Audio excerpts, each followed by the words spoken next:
Hey guys, welcome back to the all-wheel drive Falcon. It's been a while since the first video. For those of you who missed it, here's a short clip of a 0 to 100 kilometre run in under 3 seconds.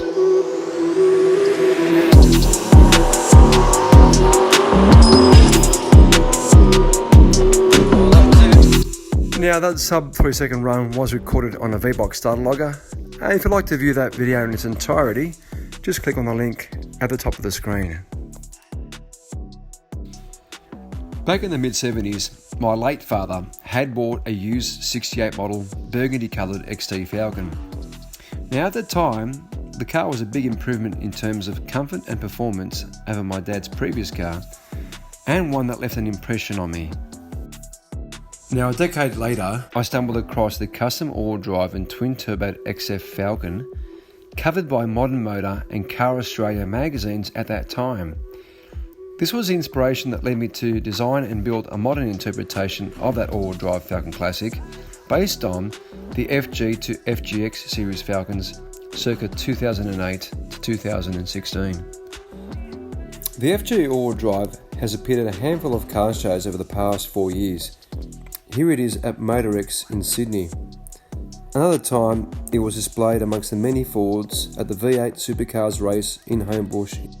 Even the local constabulary took an interest in a tuned all-wheel drive variant of the ever-popular highway patrol car. It's also been at various all 4-day car shows, both in Geelong and in Sydney, where it's picked up a couple of awards along the way.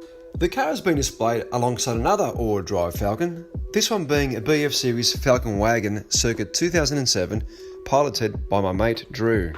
His Falcon largely employs the all-wheel drive Territory driveline, providing a 4-inch lift with major tweaks and enhancements, which delivers true off-road capability, and as such has travelled close to 500,000 kilometres across this great country. When most motoring enthusiasts see the all-wheel drive FG Falcon, they logically presume that it has been converted to all-wheel drive by utilising the components from the all-wheel drive Ford Territory.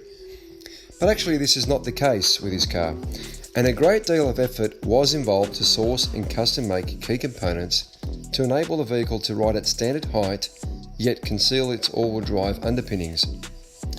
It has more in common with the BMW all-wheel drive platform, except that it utilises a full-time fixed torque split transfer case that is rear-biased, so the car feels OEM, but with 450 kilowatts at all 4 wheels on tap. Flattening the go pedal sends the tuned turbo Barra's immense torque to the pavement with a kind of G-force not typical in a rear-wheel drive street Falcon. Once the all-wheel drive setup was sorted, the transfer case was strengthened. It was then decided to give the original engine a freshen up. Now, as the Falcon is a daily driven vehicle, we wanted to lift the power closer to a streetable 1000 crank horsepower.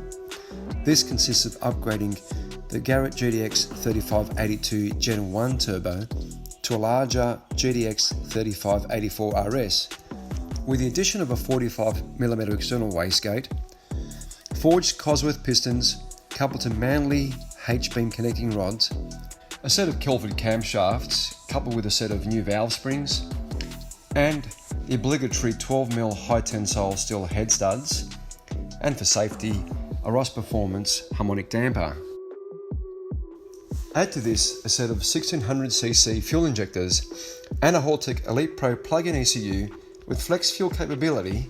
The Haltech will enable high-speed control of the engine, along with improved turbo boost control and improved engine protection functions, plus a choice of launch and traction options, with the aim of improving the 0 to 100 km/h acceleration capability and control of the vehicle.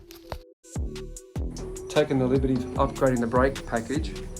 So we've gone to bigger 6-piston Brembo calipers off the current generation or 2015 to 17 Mustang GT, and some bigger 2-piece brake rotors to suit. So these are 370mm units. We've also designed and assembled big front brake upgrade kits for the FG series Falcons, utilising a massive 390mm 2-piece brake rotor coupled with a Mustang GT 6-piston Brembo calipers. These brakes provide ultimate stopping power and performance whilst filling out the wheel space for that purposeful look. The Mustang calipers hold brake pads with 25% more contact area than the Falcon-specific 6-piston equivalents, suited to Falcons hitting the racetracks or the drag strip. These are a full upgraded kit supplied with high-strength chromoly steel brackets manufactured locally in Sydney. If you're interested in a set, check out the link in the description below. And the other thing done is to match the tyre size in the front with the rear tyres, and that's a 275/35, 18-inch tyres all round at the moment. Moving to the back, upgraded the rear brakes. Didn't have 4-piston Bremos on the back before, just had the standard turbo brake setup. So this one's actually running the 4-piston FPV Brembo caliper with a 350mm rotor. So wrapping up, that's where the all drive is at the moment. We are in the process of assembling the engine and upgrading the ZF transmission with some improved internals, and when everything is back together, the car will be sent to get tuned, and we'll aim to highlight that process along with some power runs in an upcoming video. Stay tuned for further updates, and if you liked this video and found it interesting, go ahead and smash the like and subscribe buttons. Thanks for watching.